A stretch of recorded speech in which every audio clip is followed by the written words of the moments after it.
ప్రత్యేక పరచుకొనుట, వేరు చేయుట. దేవుడు తన ప్రజలను ప్రత్యేక పరచుకొనుట, వేరు చేయుట. నిర్గమకాండం 8వ అధ్యాయము 22, 21 నుండి చదవండి అమ్మా. 20 నుండి నిర్గమకాండము 22. 22, 20 నుండి చదవాలంటే, ఆ, యెహోవాకు మాత్రమే కాక వేరొక దేవునికి బలి అర్పించువాడు శాపగ్రస్తుడు. 20 పరదే నుండి ఓ- ఈ 8వ నిర్గమ అధ్యాయము, నిర్గమకాండము 8వ అధ్యాయము ఓ, 20వ వచనము. 8, 20 ఆంటీ. Okay, sorry aunty. అవును. కాబట్టి యెహోవా మోషేతో, నీవు ప్రొద్దున లేచి ఫరో ఎదుట నిలువుము. ఇదిగో, అతడు ఏటి యొద్దకు పోవును. నీవు అతని చూచి నన్ను సేవించుటకు నా ప్రజలను పోనిమ్ము. నీవు నా ప్రజలను పోనీయని ఎడల చూడుము, నేను నీ మీదికిని నీ సేవకుల మీదికిని నీ ప్రజల మీదికిని నీ ఇండ్లలోనికి ఈగల గుంపును పంపెదను. ఐగుప్తీయుల ఇండ్లను వారున్న ప్రదేశమును ఈగల గుంపులతో నిండియుండును. మరియు భూలోకములో నేనే యెహోవాను అని నీవు తెలుసుకొనున్నట్లు ఆ దినమున నేను నా ప్రజలు నివసించుచున్న గోషేను దేశమును వినాయించెదను. అక్కడ ఈగల గుంపులు ఉండవు. నా ప్రజలను నీ ప్రజల నుండి ప్రత్యేకపరచెదను. రేపు ఈ సూచక క్రియ జరుగునని యెహోవా సెలవిచ్చినట్లు నీవు చెప్పవలెను అనెను. చాలు చాలు చాలు. ఇక్కడ మరి ఫరో ఏం చేస్తాడంటే ఇశ్రాయేలు ప్రజలను సేవించటానికంటే యెహోవా దేవుడు వారి మొర విని, ఐగుప్తు దేశములో బానిసలుగా ఉన్న ఇశ్రాయేలీల మొర విని దిగి వచ్చి మోషేను నాయకుడిగా ఏర్పరిచి, నీవు అహరోను కలిసి మరి వాళ్ళకు ఇశ్రాయేలు ప్రజలకు నాయకులుగా ఉండి, మీరు వారిని ఆ దేశము నుండి, ఐగుప్తు దేశము నుండి తోడుకొని వెళ్ళాలి, నేను చూపించే కనాను దేశానికి మీరే వారిని తీసుకొని వెళ్ళాలి అని చెప్పి వారిని నాయకులుగా ఏర్పాటు చేస్తాడు. మీరు ఫరో దగ్గరికి వెళ్ళి నా ప్రజలను పోనివ్వమని మీరు అడగాలి. అడిగినప్పుడు అతడు పోనివ్వడు. ఎందుకంటే అతని హృదయాన్ని నేను కఠినపరుస్తాను. ఎందుకంటే నేనే యెహోవానని తెలుసుకునేటట్లు కొన్ని ఆశ్చర్య క్రియలు, అంటే కొన్ని అద్భుతాలు, తెగుళ్ళు వారి మీదకి రప్పిస్తాను నేను. అప్పుడు ఆ సూచక్రియలను బట్టి అతడు పోనిస్తాడు మిమ్మల్ని. అయినను కొంత కొంత కాలము వరకు అతడు కొన్ని సూచక్రియలు జరిగేంత వరకు అతడు పోనివ్వడు. చివరికి పోనిస్తాడు. మీరు వారిని తోడుకొని నేను చూపించే కనాను దేశానికి వారిని తోడుకొని వెళ్ళాలి అని చెప్పినప్పుడు వీళ్ళెళ్ళి చెప్తారు. అలాగా 10 తెగుళ్ళు రప్పిస్తాడు ఐగుప్తు మీదకి.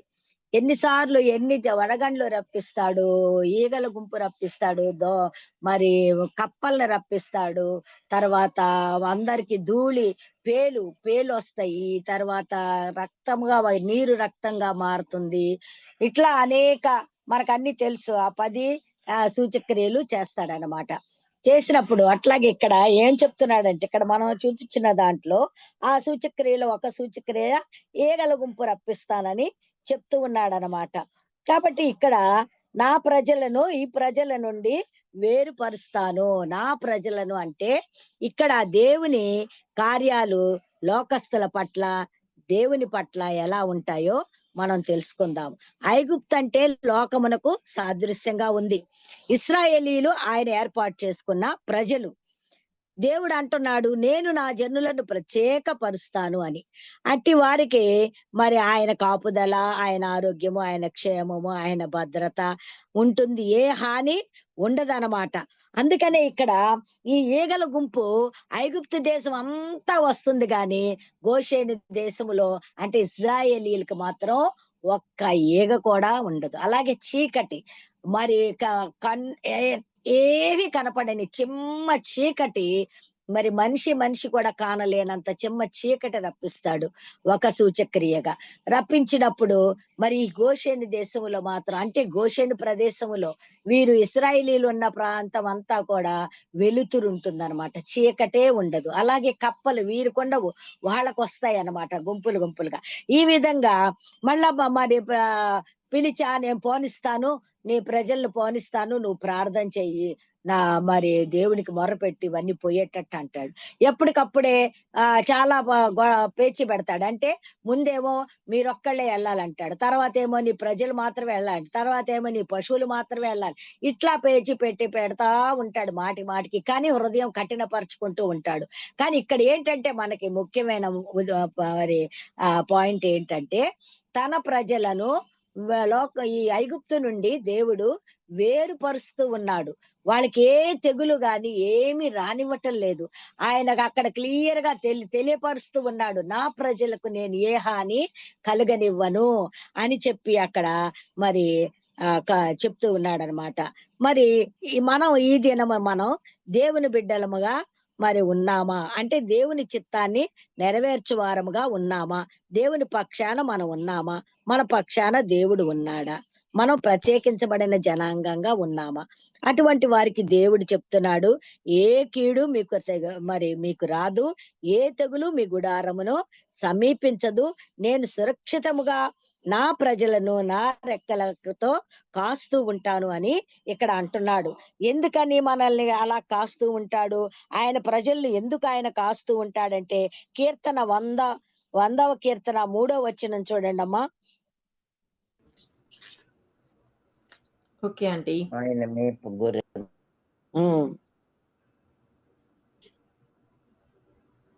కీర్తన 100 3వ వచనం ఆంటీ. యెహోవాయే దేవుడని తెలుసుకొనుడి, ఆయన మనలను పుట్టించెను, మనము ఆయన వారము, మనము ఆయన ప్రజలము, ఆయన మేపు గొర్రెలము. మేపడి గొర్రెలము. కాబట్టి మనం ఎవరి ప్రజలం? ఆయన ప్రజలం. ఆయన ప్రజలం కాబట్టి ఆయన మేపడి గొర్రెలం అంటే ఆయన మనల్ని మరి ఆహారం ఇచ్చి పోషిస్తూ ఉంటాడు, మేపుతూ ఉంటాడు, పెంచుతూ ఉంటాడు, సురక్షితంగా కాపాడుతూ ఉంటాడు. మరి ఆయన యోహాను సువార్తలో అంటాడు, నా గొర్రెలు నా స్వరము వినును అని అంటాడు కదా 10వ అధ్యాయంలో. నా గొర్రెలు నా స్వరము వినును అని అంటున్నాడు ఆయన. దేవుడు ఎప్పుడు మరి వాక్యం ద్వారా మనతో మాట్లాడుతూనే ఉంటాడు. ఆయన స్వరాన్ని మనకు వినిపిస్తూనే ఉంటాడు. ఆయన మెల్లనైన చల్లనైన స్వరాన్ని మనం వినగలుగుతాం అన్నమాట. ఎప్పుడు ఆయన పక్షాన మనం ఉండి మన పక్షాన ఆయన ఉన్నట్లయితే. ఆయన సజీవుడు, నిన్న నేడు నిరంతరము ఏకరీతిగా ఉన్న దేవుడు కాబట్టి మరి ఆయన ఎప్పుడు ఒకే రీతిగా ఉండే దేవుడు కాబట్టి ఆయన మనతో ఆలనాడు మాట్లాడినట్లుగా ఇశ్రాయేలుతో మాట్లాడిన దేవుడు ఈ రోజు మనతో కూడా ఉన్నాడనమాట. మరి నోరు ఇచ్చిన దేవుడు మాట్లాడకుండునా, చెవులు ఇచ్చిన దేవుడు వినకుండునా, కన్నులు ఇచ్చిన దేవుడు చూడకుండునా అని వాక్యం చెప్తుంది. కాబట్టి మనల్ని ఆయన పోలికలో సృష్టించిన దేవుడు మనకి అవయవాలు ఇచ్చినప్పుడు ఆయన మాట్లాడా, ఆయన చూడడా, ఆయన కానడా? తప్పకుండా మనల్ని కనిపెట్టుకుంటూ కాపాడుతూ ఉంటాడు. నిర్గమాకాండము 9:4 చూడండి. నిర్గమాకాండము 9:4 చదువుతారా పాపం అంటే నిర్గమకాండము 9:4. ఓకే. అయితే యెహోవా ఇశ్రాయేలీయుల పశువులను ఐగుప్తు పశువులను వేరుపరచును. ఇశ్రాయేలీయులకున్న వాటన్నిటిలో ఒక్కటైనను చావదని హెబ్రీయుల దేవుడగు యెహోవా సెలవిచ్చుచున్నాడని అతనితో చెప్పమని. చెప్పము చాలమ్మా. ఇక్కడ ఇదేంటన్నమాట, ఆ పొలములో ఉన్న పశువుల మీదకి, గొర్రెల మీదకి, గాడిదల మీదకి, ఒంటెల మీదకి మరి తెగులు వస్తుంది అనమాట.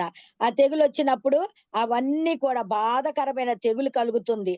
అప్పుడు ఇశ్రాయేలీయుల పశువులు ఐగుప్తు పశువుల నుండి వేరుపరుస్తాడు దేవుడు. వేరుపరిచి ఆయన చెప్తాడు, మీ పశువులన్నిటిని కూడా మీరు లోపలగా మరి పెట్టేసుకోండి, మీ వైపు మీ ప్రదేశంలోనికి చేర్చేసుకోండి, అవి వాటిని బయటికి తోలొద్దు అని చెప్తాడనమాట. మరి ఇశ్రాయేలీయులకు ఉన్న వాటిలో ఒక్కటైనా చావదని హెబ్రీయుల దేవుడైన యెహోవా సెలవిస్తున్నాడు. కాబట్టి ఆయన మరి ఆ ప్రజల యొక్క జంతువుల్లో కూడా ఒక్కటి కూడా చావకుండా ఆయన వాళ్ళని కాపాడుతూ ఉన్నాడు. అంటే ఆయన వేరుపరుస్తున్నాడు. ఐగుప్తు పశువులను, ఇశ్రాయేలు పశువులను ఆయన వేరు చేస్తూ ఉన్నాడు అన్నమాట. కాబట్టి ఇక్కడ ముందుగానే ఆయన హెచ్చరిక చేస్తున్నాడు, మీరు మీ పశువుల్ని జాగ్రత్త చేసుకోండి అని చెప్పి. ఏ తెగులు రప్పించపోయినా కూడా ముందుగానే ఆయన మోషేకు తెలియపరుస్తున్నాడు, రేపు ఈ తెగులు రాబోతుంది, పడండి అని చెప్పి మరి ఇశ్రాయేల్ ముందుగానే ఆయన హెచ్చరిక చేస్తున్నాడు. కాబట్టి ఆయన చెప్పకుండా ఏది కూడా హెచ్చరిక చేయకుండా ఏ కార్యం కూడా ఆయన చేయడు. ఆయన వాక్యము ద్వారా ఉంటాడు. మనకి మెలుకు తెప్పిస్తూనే ఉంటాడు. మనమే మన అశ్రద్ధ వల్ల కీడుని తెచ్చుకుంటాం గాని ఆయన మాత్రం మనకి మనల్ని హెచ్చరించకుండా ఏ కార్యము చేయడనమాట. కాబట్టి ఇక్కడ వడగండ్లు కూడా ముందుగానే పడతాయని తెలియచేశాడు. మరి ఎవరైతే ఆ పశువులను లోపలికి చేర్చుకోలేదో చేసి ఆ మాట ఆ పశువులు చనిపోయాయి గాని మరి శ్రద్ధగా వాటిని జాగ్రత్త చేసుకున్న వాళ్ళ పశువులు మాత్రం చనిపోలేదన్నమాట. కాబట్టి దేవుడు మనకున్న సంపదను గాని, వస్తువులను గాని, వాహనాలను గాని అన్నిటిని ఆయన భద్రపరుస్తాడు. ఇక్కడ పశువులే కాదు, మన పశు సంపదనే కాదు, వస్తు వాహనాలని మరి ప్రతిదీ కూడా ఆయన జాగ్రత్త పరుస్తూ ఉంటాడనమాట. మరి మరి యోబుకైతే తన కుటుంబం చుట్టూ కూడా ఆయన ఏం వేశాడు? కంచె వేశాడనమాట. కంచె వేసి ఆయన కాపు కాస్తూ ఉన్నాడనమాట. యోబు కుటుంబం చుట్టూ ఆయన కంచె వేశాడంట. అట్లాగే కీర్తన 91లో చూడండి, ఏ తెగులును నీ గుడారము సమీపించదు. ఇది మనందరికి 91 కీర్తన కంఠస్థమే కాబట్టి నేను మరి రెఫరెన్స్ చదివించట్లేదు. ఏ తెగులును నీ గుడారమును సమీపించదు అనే వాగ్దానము మనము స్వతంత్రించుకోవాలి. ఆయన చెప్తున్నాడు, ఏ తెగులును నీ గుడారమును సమీపించదు అని చెప్తున్నాడు. కాబట్టి ఈ వాగ్దానాన్ని మనం స్వతంత్రించుకునే వారంగా ఉండాలి అనంటే ఆయన బిడ్డలుగా మనం జీవించాలి, ప్రత్యేకపరచబడిన వారంగా ఉండాలి. ఆయన ప్రజలు ఆయన చిత్త ప్రకారం నడిస్తే మరి ఆపద రాకుండా ఆయన కాపాడుతాడనమాట. మన తలంపులు, మన హృదయాలోచనలు అన్నిటినీ కూడా దేవునికి అప్పగించాలి. మన కార్యాలు, మన తలంపులు, మన ఆలోచనలు, మన క్రియలు, ప్రతిదీ కూడా మనం ముందు దేవుని మీద భారం వేయాలి, దేవునికి అప్పగించాలి. నీ చిత్తం ప్రభువా, నీ చిత్త ప్రకారం నన్ను నడిపించు, నా చుట్టూ నీ కంచె వేయమని మనం అడగాలన్నమాట. పాపంలో పడిపోకుండా కాపాడమని మనం బతిలాడుకోవాలి, అడగాలి. మరి ఎందుకంటే సాతాను సులభంగా చిక్కులు పెట్టి పాపంలో పడేస్తుందన్నమాట. కాబట్టి మన దేవుడు ఉత్తముడని అనుభవపూర్వకంగా రుచి చూచి తెలుసుకున్నప్పుడే ఆయన మహిమను మనం గ్రహించగలుగుతాం అన్నమాట. కాబట్టి ఆయన పక్షాన మనం ఉండి ఆయనతో ఉన్నట్లయితే, ఆయనతో సహవాసం చేస్తూ ఆయనతో గడిపినట్లయితే ఆయన ఎంత గొప్ప దేవుడో, ఎంత ప్రేమ గల దేవుడో మనం రుచి చూచి తెలుసుకుంటారు. అందుకని రుచి చూచి తెలుసుకొనిడి యెహోవా ఉత్తముడని అని చెప్పి వాక్యం చెప్తూ ఉంది. ఆయన చాలా ఉత్తముడు అన్నమాట. కాబట్టి మత్తయి సువార్త 3:12 చూడమ్మా. మత్తయి సువార్త 3:12.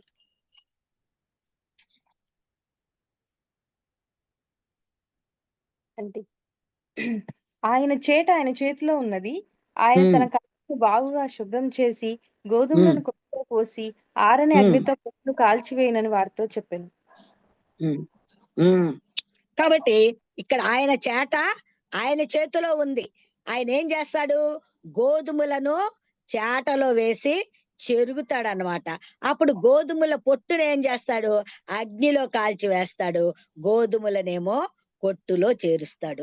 మరి దుష్టుడు పొట్టుతో సమానము. కీర్తన ఫస్ట్ కీర్తనలో ఏముంటుందండి? దుష్టుడు ఎలా ఉన్నాడనమాట? గాలి చెదరగొట్టు పొట్టు వలె ఉన్నాడు అని మనం చదువుకుంటాం కదా. కీర్తన 1లో దుష్టుడు ఎలా ఉంటాడనమాట? గాలి చెదరగొట్టు పొట్టు వలె నుండును. కాబట్టి దుష్టులైతేనేమో ఈ పొట్టులాగా ఉంటారనమాట. ఈ గాలి చెదరగొట్టే పొట్టులాగా ఉంటారు. కాబట్టి వాళ్ళ పొట్టును ఏం చేస్తాడు దేవుడు? అగ్నిలో కాల్చి వేస్తాడనమాట. కాబట్టి మరి ఇక్కడ యెరోబాము అనే రాజు, యెరోబాము ఏం చేశాడండి? ప్రజల్ని ఆరాధించడానికి యెరూషలేములోనికి వెళ్ళనీయకుండా వాళ్ళని ఏం చేశాడు? విగ్రహారాధన వైపుకి మళ్ళించాడు కదా. బంగారు ప్రతిమను చేసి, దూడను చేసి ఈ యెరోబాము ఏం చేశాడు? యెరూషలేములోనికి ఆరాధించకుండా ప్రజలను వాళ్ళని ఆపు చేసి విగ్రహారాధనకు మళ్ళిస్తాడనమాట.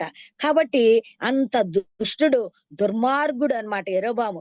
కాబట్టి మనకి కార్తీక రాజుల గ్రంథం అంతా కూడా యెరొబాము చేసిన పాపము, యెరొబాము చేసిన పాపము, యెరొబాము చేసిన పాపం అని వస్తూనే ఉంటుంది. మనం గనక చదివినట్లయితే యెరొబాము చేసిన పాపం చేశాడు కాబట్టి ఇలాగా జరిగింది, ఇలాంటి శాపం వచ్చింది అని మనకి మనం చదువుకుంటూ ఉంటాం కదా.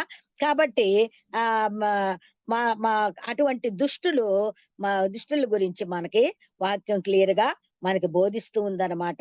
మనం ఎలా ఉన్నాము? పొట్టులాగా ఉన్నామా, గోధుమ గింజల్లాగా ఉన్నామా అని ఆలోచన చేసుకోవాలి. మరి దుష్టుల ఆలోచన చొప్పున నడువక, పాపుల మార్గమున నిలువక అని ఇక్కడ వాక్యం చెప్తుంది కీర్తన 1లో. మరి దుష్టులు ఏం చేస్తారండి? దుష్టులు ఎప్పుడు కూడా దురాలోచనల్ని పుట్టిస్తా ఉంటారు. దుష్టమైన మార్గంలోనికి, దుర్మార్గపు మార్గంలోనికి నడిపిస్తూ ఉంటారు. చెడు మార్గంలోనికి మనల్ని నడిపిస్తూ ఉంటారు. చెడ్డ ఆలోచనల వైపుకి నడిపిస్తూ ఉంటారు.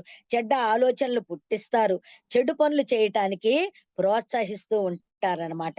కాబట్టి మా దుష్టుల ఆలోచన చొప్పున మనం నడవకూడదు, పాపుల మార్గమున నిలవకూడదు, అపహాసకులు చోట కూర్చుండకూడదు.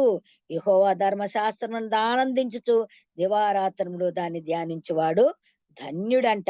అతడు ఎలా ఉంటాడు? నీటి కాలువల ఎవరన్నా నాటబడిన ఆకు వాడక తన కాలమందు ఫలమిచ్చు చెట్టు వలె ఉంటాడు. కాబట్టి మనం ఎలా ఉంటున్నాము? దుష్టుల సాంగత్యము చేయొద్దు అని మరి సామెతల గ్రంథంలో ఉంది. దుష్టుల సాంగత్యము చేయొద్దు అని చెప్తున్నాడు. కాబట్టి మనం దుష్టులు చెప్పే ఆలోచనలు పాటించకూడదన్నమాట. కాబట్టి మరి మన ఆలోచనలు ఎలా ఉన్నాయి? దుష్ట తలంపులు ఉన్నాయా? మంచి తలంపులు తలుస్తూ మనం ఏ విధంగా ఉన్నాము? మనం ఎలా ప్రత్యేకింపబడిన వారంగా ఉంటున్నాము? మరి మనం గనక గింజలుగా ఉన్నట్లయితే, గోధుమ గింజలాగా మనం గట్టిగా దేవునిలో స్థిరపడినట్లయితే, దేవునిలో నాటబడిన వారం అయితే దేవుడు మనల్కి సహాయం చేస్తూ ఉంటాడు. ఆయన మనల్ని వేరు చేస్తాడు. ఆయన మనల్ని భద్రపరుస్తాడు, కాపాడుతూ ఉంటాడు. మత్తయి సువార్త 13:25 చూడండి అమ్మా. మత్తయి సువార్త 13:25లో అక్కడ విత్తుమాని ఉపమానం ఉంటుంది కదా. మత్తయి సువార్త 13:25. మనుషులు నిద్రించుచుండగా అతని శత్రువు వచ్చి గోధుమల మధ్యను గురుగులు విత్తిపోయెను. మొలకలు పెరిగి గింజ పుట్టినప్పుడు గురుగులు కూడా ఆగిపడెను. అప్పుడు ఇంటి యజమానుని దాసులు అతని యొద్దకు వచ్చి, అయ్యా, ఈ పొలములో మంచి విత్తనం విత్తితివి గదా, అందులో గురుగులెక్కడి నుండి వచ్చినవని అడిగిరి.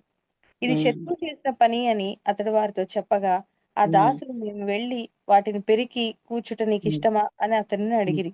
అందుకు అతడు, వద్దు, గురుగులను పెరుగుచుండగా వాటితో కూడా ఒకవేళ గోధుమలను పెళ్లగింతురు. కోతకాలం వరకు రెంటినీ కలిసి ఎదుగునీయుడి. కోతకాలమందు గురుగులను ముందుగా కూర్చి వాటిని కాల్చివేయుటకు కట్టలు కట్టి గోధుమలను నా కొట్టులో చేర్చి పెట్టుడని కోతగాండ్రతో చెప్పుదున నేను. చెప్పుదండి. చాలమ్మా. కాబట్టి ఇక్కడ మరి మన ఇక్కడ పొలములో యజమాని ఏం చేశాడు? మరి పనివారిని తీసుకుని వెళ్ళి మంచి గోధుమలను పొలములో విత్తాడు. విత్తితే చక్కగా మొలుస్తూ ఉండగా కొన్ని రోజులకి మరి దాసులు వచ్చి చూస్తే వాటి మధ్యలో గురుగులు కూడా మొలిచాయి. గురుగులు మొలిచేసరికి ఆ దాసులు వెళ్ళి యజమానితో చెప్తారు, అయ్యా, మనం మంచి విత్తనాలు మరి వేసాం కదా పొలంలో, మరి గోధుమల మధ్యలో గురుగులు చెట్లు వచ్చాయేంటి, గురుగులు మొలిసాయేంటి అని అడిగితే, ఇది సాతాను చేసిన పని అని యజమాని చెప్తాడు. దుష్టుడు చేసిన పని. అంటే మనం ఎప్పుడైతే నిద్రమత్తుగా అశ్రద్ధగా ఉంటామో సాతాను ఆ అవకాశాన్ని ఉపయోగించుకుంటూ ఉంటాడనమాట.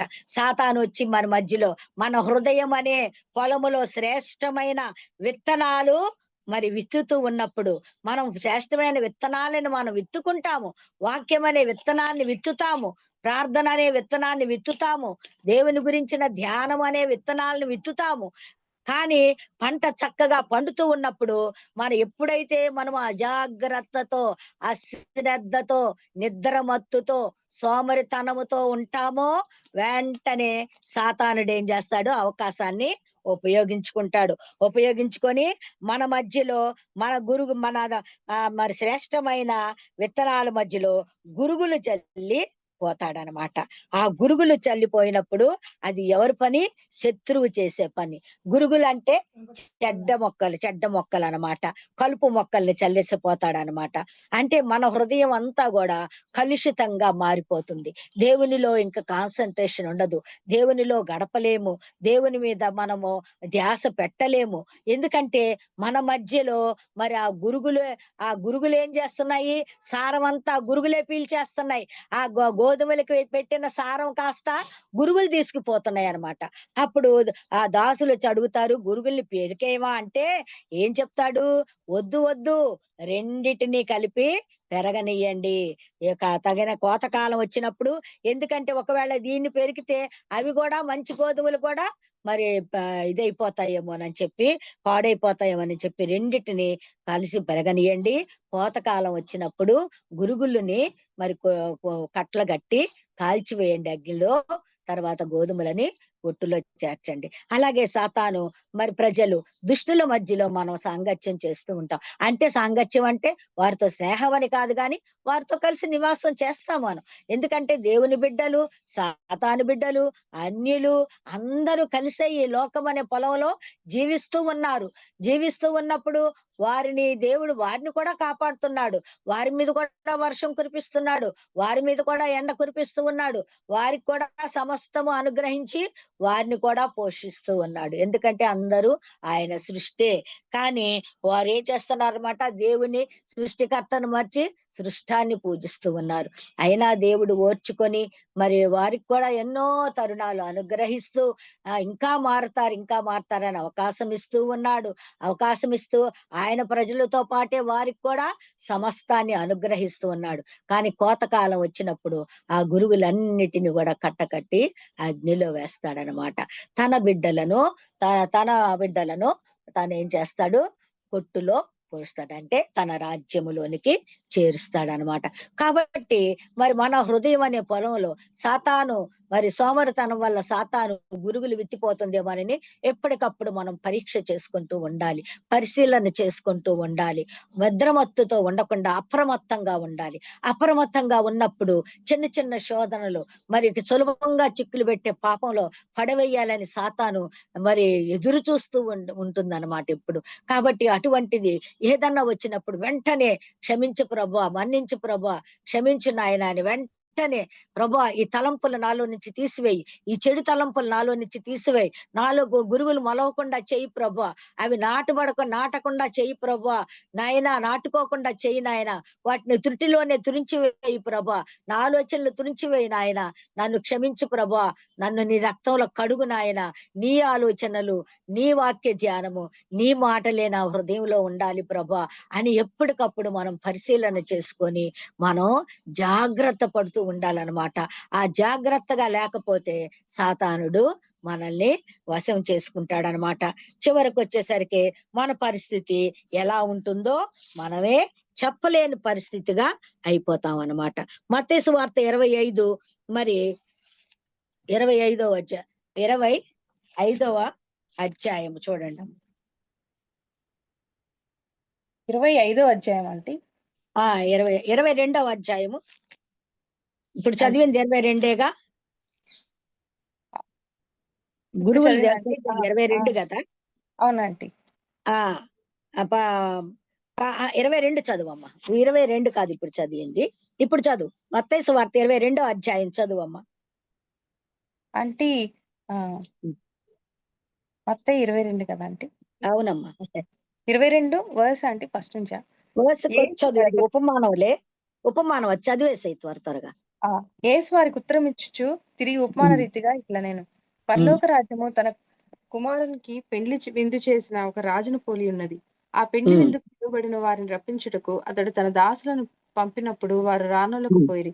కాగా అతడు, ఇదిగో నా విందు సిద్ధపరిచి ఉన్నాను, ఎద్దులను క్రొవ్విన పశువులను వధింపబడినవి, అంతయు ఉమ్, సిద్ధముగా ఉన్నది, పెండ్లి ఉమ్, విందుకు రండని పిలువబడిన వారితో చెప్పుడని వేరే దాసులను పంపెను గాని, వారు ఉమ్, లక్ష్యం చేయక ఒకడు తన పొలమునకును మరి ఒకడు తన వర్తకమునకును వెళ్ళిరు. ఉమ్. ఆ చదువమ్మా. తక్కిన వారు అతని దాసులను పట్టుకొని అవమానపరిచి చంపిరి. కాబట్టి రాజు కోపపడి తన దండ్లను పంపి ఆ నరహంతకులను సంహరించి వారి పట్టణం తగులబెట్టించెను. అప్పుడతడు, పెండ్లి విందు సిద్ధముగా ఉన్నది గాని పిలువబడిన వారు పాత్రులు కారు. కనుక రాజమార్గములకు పోయి మీకు కనబడు వారినందరినీ పెండ్లి విందుకు పిలువుడని తన దాసులతో చెప్పెను. ఆ దాసులు రాజమార్గములకు పోయి చెడ్డవారినేమి మంచివారినేమి తమ కనపడిన వారిని అందరినీ పోగు చేసిరి గనుక విందుకు వచ్చిన వారితో ఆ పెండ్లిశాల నిండెను. రాజు కూర్చున్న వారిని చూడ లోపలికి వచ్చి అక్కడ పెండ్లి వస్త్రం ధరించుకుని ఒకరిని చూచి, స్నేహితుడా, పెండ్లి వస్త్రం లేక ఇక్కడికి ఎలాగ వచ్చితివని అడుగగా వాడు మౌని ఉండెను. అంతటా రాజు వీని కాళ్ళు చేతులు కట్టి వెలుపటి చీకట్లోనికి త్రోసివేయుడి, అక్కడ ఏడ్పును పండ్లు కొరుకుటయు ఉండునని పరిచారకులతో చెప్పెను. కాగా పిలువబడిన వారు అనేకులు, ఏర్పరచబడిన వారు కొందరే అని చెప్పెను. కొందరే అని చెప్పాను. కాబట్టి ఇక్కడ ఒక ఉపమానం చెప్తున్నాడు. ఏంటన్నమాట, మరి రాజకుమార్ ఆ పరలోక రాజ్యము తన కుమారునికి పెండ్లి విందుకు పిలిచిన ఒక రాజును పోలి ఉంది. ఆ రాజు ఏం చేశాడు, మరి పెండ్లి విందు చేస్తున్నాడు. పెండ్లి విందుకు అందరినీ పిలిచాడు. పిలిస్తే అందరూ తలా ఒక సాకు చెప్తున్నారనమాట. చెప్తూ ఉంటే కొంతమంది ఏమో పిలిచిన వారిని చంపారంట, కొట్టి చంపటం కూడా జరిగిందంట. అప్పుడు రాజు ఏం చేశాడంటే వాళ్ళందరినీ కూడా మరి వాళ్ళందరినీ కూడా నరహంతకుల్ని సంహరించి వారి పట్టణాలన్నిటిని కూడా తగలబెట్టిచ్చేశాడు. తర్వాత పెండ్లి సిద్ధంగా ఉంది అని చెప్పేసేసి తన దాసుల్ని పంపించి మీరు రాజమార్గంలోనికి పోయి చెడ్డవారిని మంచి వారిని అందరినీ పిలవమంటాడు. అందరినీ పిలుచుకొస్తారు. పెళ్లికి వస్తే చక్కగా విందు ఏర్పాటు చేస్తారు. విందు ఏర్పాటు చేసి అక్కడ విందు జరుగుతూ ఉంటే ఒకడికి పెండ్లి వస్త్రం లేదు. అప్పుడు స్నేహితుడా, పెండ్లి వస్త్రం లేక ఇక్కడికి ఎలా వచ్చావు అని అడిగితే అతనేం మాట్లాడకుండా మౌనిగా ఉన్నాడు. అంతటి రాజు వీని కాళ్ళు చేతులు కట్టి వెలుపల చీకట్లోనికి తోసివేయమని చెప్పాడనమాట. కాబట్టి పెండ్లి వస్త్రము లేకుండా మనం పెండ్లి విందుకు వెళ్ళలేము. రాజు మరి పిలిచినప్పుడు, అంటే రాజు మనకి ఆహ్వానం పంపినప్పుడు, అంటే పరలోక రాజ్యములో మరి ఒకవేళ దేవుడు మనకి పెండ్లి విందుకు పిలిచాడు అనుకోండి, పిలిచినప్పుడు మనం అర్హత పొందాలి అని అంటే ఏముండాలి, మనకి పెండ్లి వస్త్రం ఉండాలన్నమాట. ఆ పెండ్లి వస్త్రం గనక లేకపోతే ఏం చేస్తారు, కాళ్ళు చేతులు కట్టి అగ్నిలో చీకటిలోనికి తోసివేస్తారనమాట. కాబట్టి తండ్రి ఆకర్షించందే ఎవరు కూడా ఆయన దగ్గరకు ఆకర్షింపబడరు. మనం ఆయన గుణాతిశయాలను ప్రచురము చేయటానికే ఆయన మనల్ని పుట్టించాడు, మనల్ని పిలిచాడు. మనల్ని ఎందుకు పిలుస్తున్నాడు ఆయన, ఆయన గుణాతిశయములను ప్రచురము చేయటానికి పిలుస్తున్నాడు. మరి మనకి పెండ్లి వస్త్రం ఉందా, మరి పెండ్లి వస్త్రం ఉంటే ఉందా లేదా ఆలోచన చేసుకోవాలి. మరి పెండ్లి విందుకు పిలిచినప్పుడు తగిన అర్హత మనకి ఉండాలన్నమాట. సిద్ధపాటు లేకుండా మనం ఉండకూడదు. సిద్ధపాటు లేని బుద్ధి లేని కన్యకల సంగతి ఏమైంది, పెండ్లి కుమారుడు వచ్చాడు కానీ వాళ్ళు ఎదుర్కొనలేకపోయారు. సిద్ధపడిన మరి బుద్ధిగల కన్యకలు ఏం చేశారు, మరి ఆ చక్కగా ప్రభుని ఎదుర్కొన్నారు. వాళ్ళు సిద్ధపడి ఉన్నారనమాట. వాళ్ళకి అన్ని కూడా రెడీగా పెట్టుకొని ఉన్నారు. వారు అర్హత పొంది ఉన్నారు. కాబట్టి దేవుడు మనకిచ్చిన వస్త్రాలు మనం పోగొట్టుకోకూడదు. దేవుడు మనకి ఏం వస్త్రాలు ఇస్తున్నాడు, రక్షణ వస్త్రం ఇస్తున్నాడు, నీతి వస్త్రం ఇస్తున్నాడు, మహిమ వస్త్రములు ఇస్తున్నాడు, పరిశుద్ధ వస్త్రములు ఇస్తున్నాడు. కాబట్టి ఇటువంటి వస్త్రాలు ఆయన మనకు ధరింప చేయాలని ఆశపడుతున్నప్పుడు, ఒకవేళ మనం ధరించుకోవటానికి అర్హత పొంది ధరించుకున్న వస్త్రాన్ని మనం అంతం వరకు కూడా చాలా జాగ్రత్తగా కాపాడుకోవాలి. ఆ వస్త్రాలని పోగొట్టుకోకూడదన్నమాట. మనము పగటి వారం వలె ప్రవర్తించే వారంగా ఉండాలి. ఆయన సృష్టి చేసినప్పుడు ఆది కాండములో ఆయన పగటిని రాత్రిని వేరుపరిచాడు, చీకటిని ఆయన వెలుగును వేరుపరిచాడు. ఆయన వెలుగును కలిగించాడు. వెలుగు కలగని మన పలకగానే వెలుగు కలిగింది, చీకటిని వెలుగును వేరుపరిచాడు. కాబట్టి మనం మరి వెలుగు సంబంధులుగా ఉన్నామా, చీకటి సంబంధులుగా ఉన్నామా, ఆయన బలము మనలో ఉన్నదా అని మనం ఆలోచన చేసుకోవాలి. దేవుని కలిగి ఉంటే నిబ్బరంగా ఉండి ఏ పరిస్థితినైనా మనం జయించగలుగుతాము. చీకటి సంబంధులు ధైర్యంగా ఉండరు, జయించలేరు. చూడండి, మనకి చీకటిగా ఉంటే మనం ఎంతో భయపడతాం, భయం వేస్తుంది మనకి. ఆ చీకటిలోనికి మనం వెళ్ళలేము. కానీ అదే గనక వెళ్తురుంటే ధైర్యంగా వెళ్ళిపోతాం మనం కదా. ఏదైనా జయించగలుగుతాం. కాబట్టి చీకటిలో మనం జయించలేము, మనం భయపడతాం కూడా చీకటిని చూసి. కాబట్టి మనం వెలుగు సంబంధులుగా ఉన్నట్లయితే, మరి ఆయన వెలుగు కాబట్టి ఆయన సంబంధులముగా, వెలుగు సంబంధులముగా ఉంటే మనము ఏదైనా జయించగలుగుతాం అన్నమాట. మరి చీకట్లో ఉన్న వారికైతే భయం వేస్తుంది, వెలుగులో ఉన్న వారికి భయం ఉండదు, ధైర్యంగా ఉంటారనమాట. మత్తయి 6 మరి మరి చీకట్లో మరి అంతేకాదు, ఏ తెగులు కూడా చీకట్లో సంచరించే తెగులుకు భయపడము, మధ్యాహ్నం పాడుచే రోగానికి భయపడము కదా. మనము ఏ రోగానికి కూడా మనము భయపడకుండా ఉంటాము. మత్తయి మరి 6:23 చూడమ్మా, మత్తయి 6:23. నీ కన్ను చెడినదైతే నీ దేహమంతయు చీకటిమయమై ఉండును. నీలో ఉన్న వెలుగు చీకటి అయి ఉండిన ఎడల ఆ చీకటి ఎంతో గొప్పది. కాబట్టి మన కన్ను చెడ్డదైతే దేహం అంతా చీకటిమయమే. మరి కన్నులతోనే కూడా పాపంలో పడిపోతుంటాం మనం. కన్నులతో పాపం చేశాడు ఎవరు? దావీదు. దావీదు చూశాడు, చూడకూడని దృశ్యాన్ని చూశాడు, ఆ కన్నులతో చూశాడు, పాపంలో పడిపోయాడు, పాపం చేశాడు. కాబట్టి మరి అలాగే గెహాజీ ఏం చేశాడు? ఎలీషా దగ్గర మరి సేవకుడుగా ఉన్నాడు గెహాజీ. మరి నయమాను మరి కుష్ఠరోగి రోగం బాగు చేసుకోవటానికి మరి వచ్చినప్పుడు ఆ ప్రవక్త దగ్గరకు వచ్చినప్పుడు ఆ నయమాను రోగము యోర్దాన్లోకి వెళ్ళి మునగమంటే మునిగితే బాగుపడుతుంది.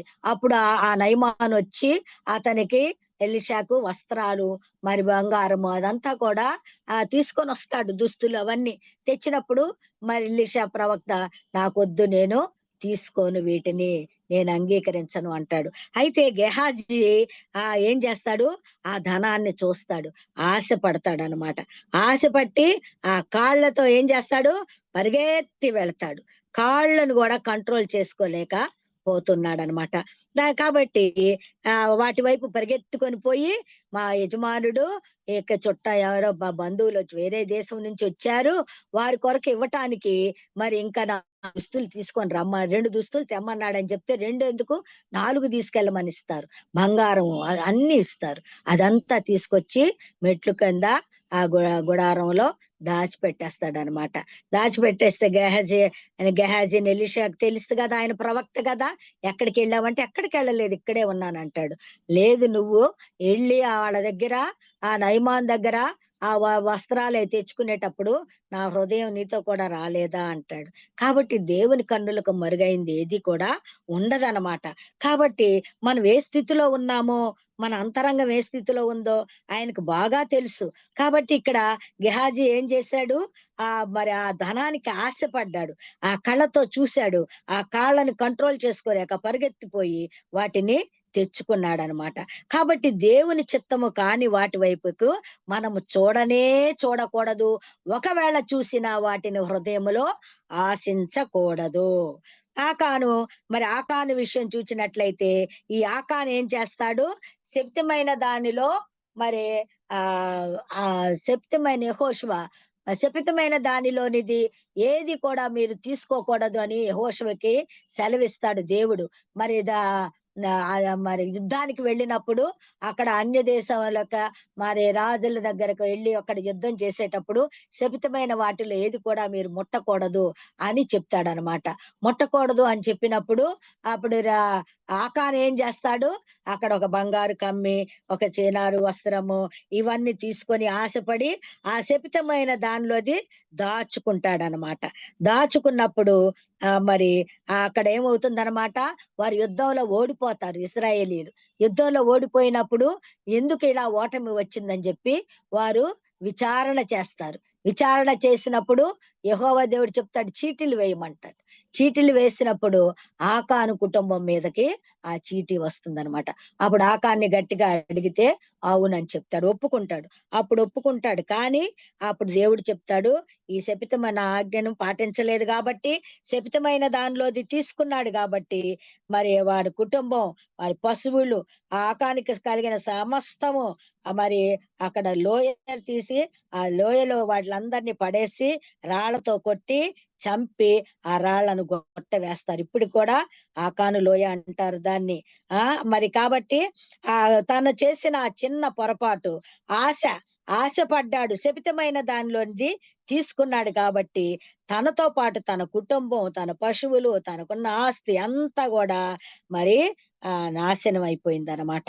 కాబట్టి మన మనస్సుని, మన కంటిని, మన చేతులను, మన కాళ్ళను, మన అవయవాలను మనం జాగ్రత్తగా కాపాడుకోవాలి. మరి యోబు అంటున్నాడు, కన్యకలను చూడకుండా కన్నులతో నిబంధన చేసుకున్నాను అంటున్నాడు. యోబంట తన కన్నులతో నిబంధన చేసుకున్నాడంట.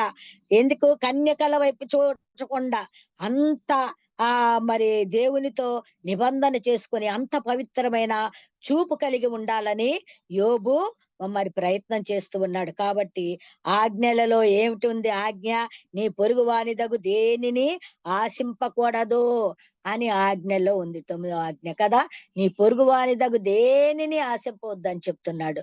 కాబట్టి పొరుగు వాళ్ళది ఏది కూడా మనం ఆశపడకూడదు. కాబట్టి గెహాజీ ఏం చేశాడు? కుష్టి వ్యాధి తెచ్చుకున్నాడు. ఆకానైతే నాశనం అయిపోయాడు, నశించిపోయాడు, చనిపోయాడు, చంపేశారు. అది గెహాజీకి అయితే తరతరాలకి ఆ కుష్టు ఒక్కడితోనే పోలేదు, కుటుంబం అందరికి తరతరాలకి ఆ కుష్టు నిలబడుతుంది అని చెప్పి దేవుడు శపించాడు. చూడండి ఒక్కళ్ళ పాపం ఎంత మంది మీదకి వచ్చిందో. కాబట్టి మనం చాలా జాగ్రత్తగా, మనం చేసే పాపం మన బిడ్డల మీదకి వస్తుందేమో అని చెప్పి, మన రక్త సంబంధుల మీదకి వస్తుందేమో అని చెప్పి మనం చాలా జాగ్రత్తగా ఉండాలన్నమాట. అలాగే మత్తయి సువార్త 25:30 చూడము. 25:30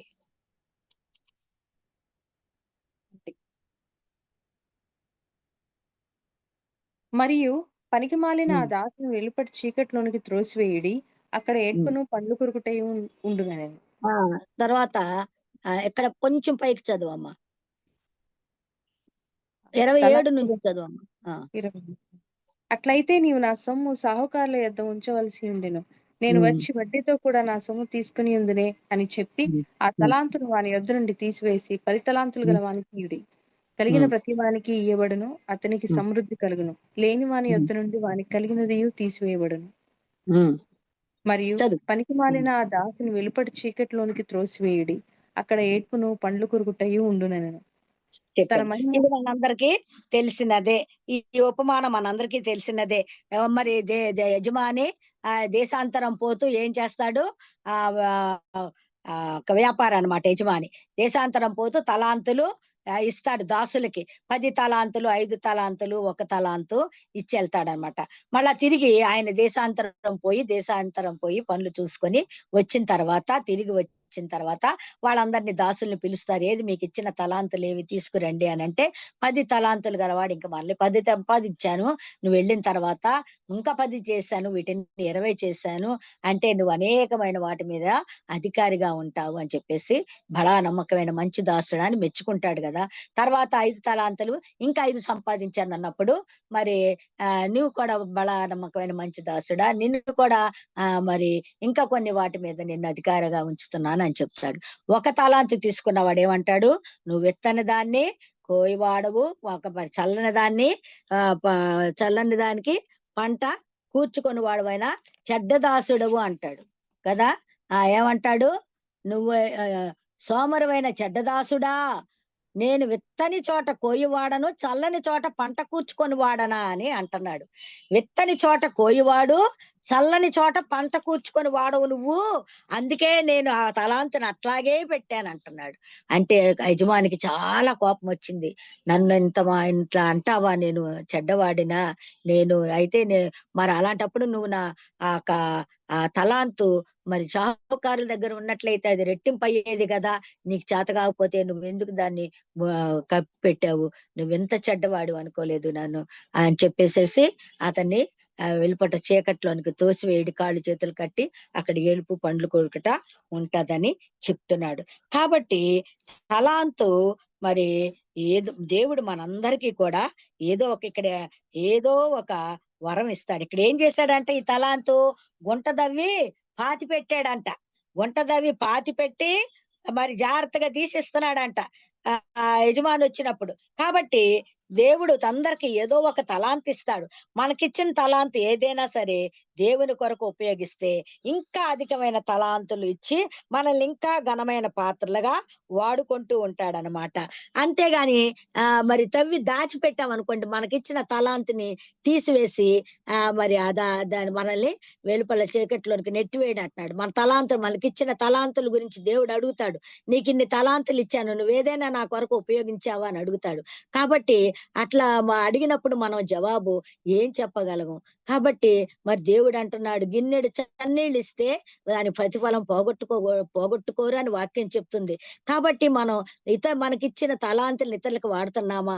మనకి ఉన్న దాన్ని ఇతరులకు ఇస్తున్నామా? మనకున్న ఇతరులకు పంచి పెడుతున్నామా? మనకున్న జ్ఞానాన్ని ఇతరులకు ఇస్తున్నామా? మనకు తెలిసిన వాక్యాన్ని ఇతరులకు పంచి పెడుతున్నామా? మరి కాబట్టి మనకి ఇచ్చిన జ్ఞానము, ఆస్తి, మరి మనకిచ్చిన తలాంతులు ఇవన్నీ కూడా ఇతరులకు పంచి పెట్టాలి. మరి యోబు అంటున్నాడు, నేను దిక్కులేని వారికి తండ్రిగా ఉన్నాను, కాళ్ళు లేని వారికి కాళ్ళనయ్యాను అంటున్నాడు యోబు. కాబట్టి దిక్కులేని వారికి దిక్కుగా అయ్యాడంట యోబు. కాబట్టి మరి కీర్తన 112:4 చూడమ్మా. కీర్తన 112:4 అయిపోయింది.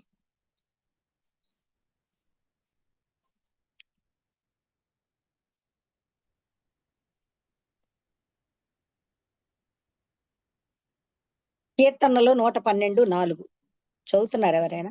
చదువుతున్నానండి.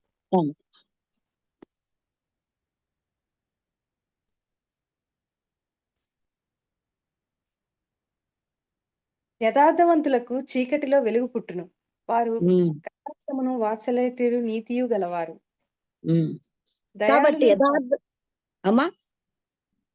దయాళులను అప్పిచ్చువారును భాగ్యవంతులు, న్యాయ విమర్శలో వారి వ్యాజ్యము గెలుచును. చాలమ్మా.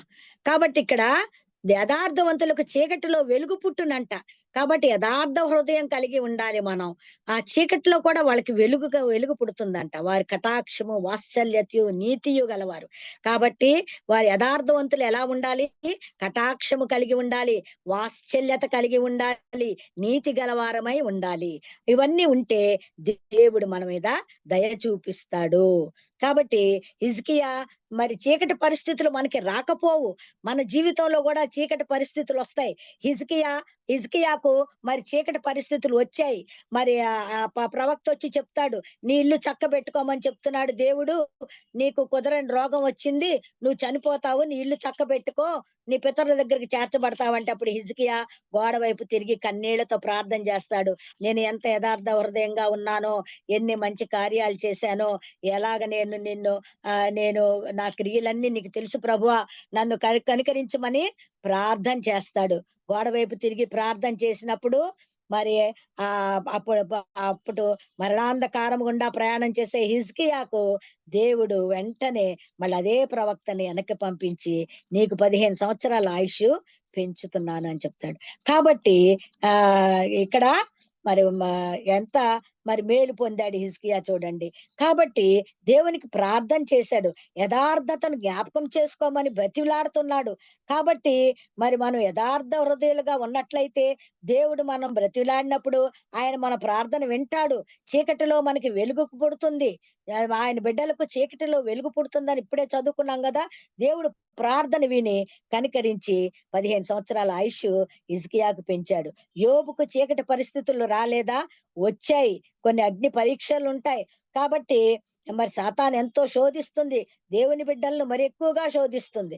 కాబట్టి చీకటి పరిస్థితులు వచ్చినా కూడా దేవుని గనక మర్చిపోకుండా యథార్థ హృదయం కలిగి అంతము వరకు మన రక్షణను కాపాడుకున్నట్లయితే మనకి మరి వెలుగు కలుగుతుందన్నమాట. అంతేకాదు మరి ఆయన మహిమతో మనుష్య కుమారుడు సమస్త దూతలతో కూడా వచ్చినప్పుడు, మహిమ గల సింహాసనం మీద ఆసీనుడై ఉన్నప్పుడు ఎడమ ప్రక్క మేకలను పోగు చేస్తాడు. మరి గొ గొ గొర్రె మందలో నుండి గొల్లవాడు ఏం చేస్తాడు, మేకల్లో నుండి మేకలను వేరుపరుస్తారనమాట. కుడివైపునేమో గొర్రెలను, ఎడమ వైపు మేకలను నిలబెడతాడు. నిలబెట్టినప్పుడు మరి ఆ కుడివైపు ఉన్న గొర్రెల్ని చూసి అంటాడు, నా తండ్రి చేత ఆశీర్వదింపబడిన వారులారా, లోకం పుట్టింది మొదలుకొని మీ కొరకు సిద్ధపరిచిన సిద్ధపరచబడిన రాజ్యమును స్వతంత్రించుకొనుడి అంటాడు. తెలుసు మనకి. ఎందుకని? వాళ్ళ ఆకలి కొంటే ఆహారం పెట్టారు, నాకు దిగంబరం వెంటే వస్త్రాలు ఇచ్చావు, నాకు దాహం అయితే నీళ్ళు ఇచ్చావు అని దేవుడు చెప్తాడు అనమాట. మేమెప్పుడు ఇచ్చామంటారు వీళ్ళు.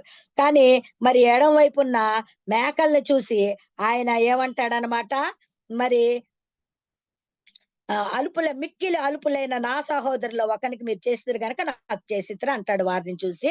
ఎడం వైపు ఉన్న వారిని చూచి, శపింపబడిన వారులారా, నన్ను విడిచి అపవాదికిని వాని దోతలకును సిద్ధపరచబడిన నిత్యాగ్నిలోనికి పోవుడి.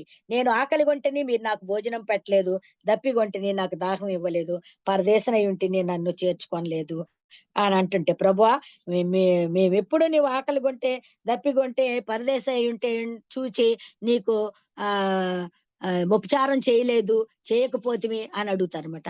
అందుకని మిక్కిలి అల్పులైన వీరిలో ఒకనికి మీరు ఇలాగ చేయలేదు గనక నాకు చేయలేదని మీతో నిశ్చయముగా చెప్పుచున్నాను. వీరు నిత్య శిక్షకు, నీతిమంతులు నిత్య జీవమునకు పోదురు. కాబట్టి ఇక్కడ గొర్రెలు మేకలను వేరు చేస్తూ ఉన్నాడు. కాబట్టి ఇక్కడ మనం ఈ దినమున చెప్పుకున్న వాక్యం ఏంటంటే, దేవుడు తన ప్రజలను మరి లోకము నుండి వేరుపరుస్తారు. మనం ఎలా ఉండాలి? యథార్థ హృదయములుగా ఉండాలి, నీతిపరులముగా ఉండాలి, ఆయన స్వారూప్యము కలిగి ఉండాలి, క్రీస్తు యేసును కలిగిన మనస్సు కలిగి ఉండాలి. ఆయన ప్రేమ, ఆయన క్షమా హృదయము, ఆయన వాత్సల్యత, ఆయన మాట, ఆయన ఆదరణ కలిగి ఉండాలి. మనం ఇతరులను ఆయన వలె ఆదరించు వారముగా ఉండాలి. మరి ఆయన ఏ విధంగా మనకి ఆపత్కాలంలో సహాయకుడిగా ఉన్నాడు, అలాగ ఆపదలో ఉన్న వారికి సహాయం చేయువారుగా ఉండాలి. ఆయన ఏ విధంగా పేదలను కనికరించాడో, ఏ విధంగా ఆయన పేదలను కనికరించాడో, మనం కూడా ఆ విధంగా పేదలను కనికరించి వారంగా ఉండాలి. ఆయన స్వరూపంలోనికి మనం మార్చబడాలి. ఆయన వలే మనం ప్రవర్తించాలి. మనల్ని చూచువారు ఆయన్ని చూడాలి. వీరు క్రైస్తవులు, వీరి మాటే తెలుస్తుంది. మీరు క్రిస్టియన్సా అండి, మీ మాటే తెలుస్తుందండి, మీ చూపే తెలుస్తుందండి, మీ ప్రవర్తన తెలుస్తుందండి, మీ మీ క్రియలు తెలుస్తున్నాయండి అని చెప్పగలగాలన్నమాట. మనల్ని చూచువారు మనం క్రీస్తుని చూపించే వారముగా ఉండాలి. క్రీస్తు సువాసన, క్రీస్తు పరిమళ వాసన మనం వెదజల్లే వారముగా ఉండాలి. అప్పుడే మనము ఈ లోకములో నుండి మనం వేరు చేయబడతాము, గొర్రెల గుంపులో మనం చేర్చబడతాము. మరి అట్లాగే మనము మరి ఆయన ప్రజలుగా ఉంటాము. కాబట్టి ఆయన మన చుట్టూ కంచె వేస్తాడు, మనల్ని భద్రపరుస్తాడు, మనల్ని కాపాడుతాడు. మనల్ని మరి ఈ అంతం వరకు కూడా ఆయనలో జీవించాలి. ఆయనలోనే ఆయన అనుగ్రహించిన రక్షణ వస్త్రాన్ని మనం కాపాడుకోవాలి. ఆయన ఇచ్చే నీతి వస్త్రాన్ని కాపాడుకోవాలి. ఆయన ఇచ్చే మహిమ వస్త్రాన్ని మనం కాపాడుకోవాలి. కాబట్టి ఆయనను మనం ధరించుకోవాలి. ధరించుకున్నప్పుడు మనము మరి గొర్రెల గుంపులో చేరతాం. అంతేకాదు ఆయన ఎదుర్కొంటాం, బుద్ధిగల కన్యకుల్లాగా ఎదుర్కొన్నప్పుడు ఆయన రాకల్లో మనం ఎత్తబడే గుంపులో మరి మనం చేర్చబడినట్లయితే, మరి సార్వత్రిక సంఘంలో మనం చేర్చబడినట్లయితే మనం తీర్పులోనికి రాక